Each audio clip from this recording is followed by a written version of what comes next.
FIR हर किसी के खिलाफ हो भी जाती है या आप FIR कराते भी हैं, तो अब सवाल ये पैदा होता है कि जब FIR कराएं तो कौन सी अहम चीज़ें हैं जिसका आपने इदराक करना है। तो 5 अहम चीज़ें हैं जब भी आप FIR लिखने की कोशिश करें।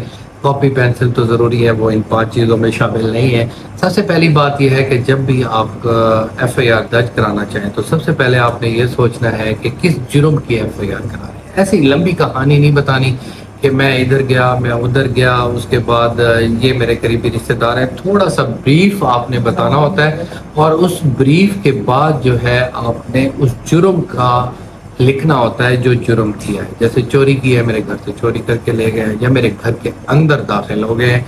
अब अगर आप कहेंगे घर के अंदर लड़ाई हुई या घर का जिक्र ही ना करें कि दरवाजे के अंदर से होकर जिसकी 4 दीवारी है उसके अंदर दाखिल हुए या मकान के बाहर लड़ाई हुई है और 4 दीवारी नहीं है, तो फिर आपका वो 456 नहीं लग सकेगा, आपकी वो ट्रेसपास नहीं साबित होगा। तो सबसे पहले आपने ये देखना है कि जुर्म कौन सा लिखना है। वो जुर्म जब आप देखेंगे तो उस जुर्म की जो डेफिनेशन होगी उसको भी देखें कि वो जुर्म कैसे सामने आता है और कैसे लगता है।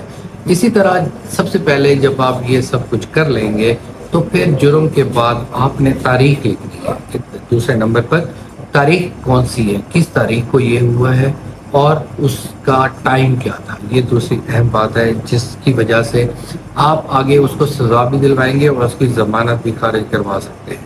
तीसरी बात जो बहुत ही अहम है वो ये है कि आपने इसमें वजह अनात भी बतानी है कि वजह क्या है, कि किस वजह से ये शख्स मेरे खिलाफ हो गया और इसके पीछे क्या क्या इसके हालात थे और जिसकी वजह से इसने मुझे ये नुकसान पहुंचाया। अब ये तीसरी बात के बाद चौथी जो अहम बात है वो ये है कि आपने उसको कंपोजिट लिखना है। बहुत लंबी कहानियाँ नहीं लिखनी, आपने स्टार्ट करना है, उसका मिडल करना है और एंड करना है। स्टार्ट में आपने क्या करना है, उसका ब्रीफ हिस्ट्री बतानी है कि मैं कौन हूँ, मैं किधर रहता हूँ, मुल्ज़िम क्या है, आश है, बदतमीज़ है, आदि मुजरिम है, क्या है। ये बड़ी अहम बात है। और उसके बाद आपने वो जुर्म बताना है कि फ़लाँ तारीख के वक्त मैं वहाँ पर मौजूद था, ये शख्स आया, उसने पिस्टल पकड़ा हुआ था। अब पिस्टल पकड़ने से कोई जुर्म नहीं होगा, अब पिस्टल का जब वो फायर करेगा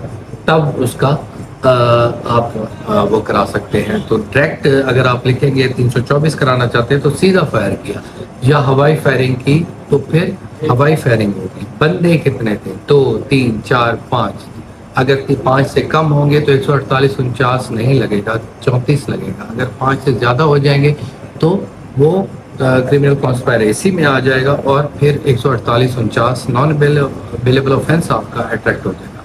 तो ये चौथी बात थी जिसकी वजह से आप ये सब कुछ कर सकेंगे।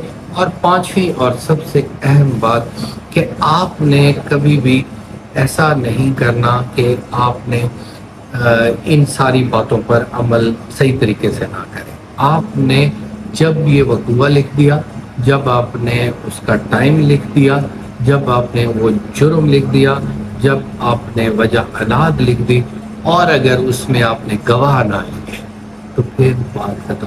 सिर्फ आपकी बात पर किसी ने यकीन नहीं करना, उसमें इंडिपेंडेंट गवाह होने चाहिए। इंडिपेंडेंट गवाह कौन से होते हैं? इंडिपेंडेंट गवाह नॉन इंटरेस्टेड विटनेस होते हैं। तो ये वीडियो हमारी इसलिए थी। नेक्स्ट वीडियो में इंशाल्लाह हम मज़ीद आपकी खिदमत में पेश होंगे। थैंक यू, अल्लाह हाफिज़।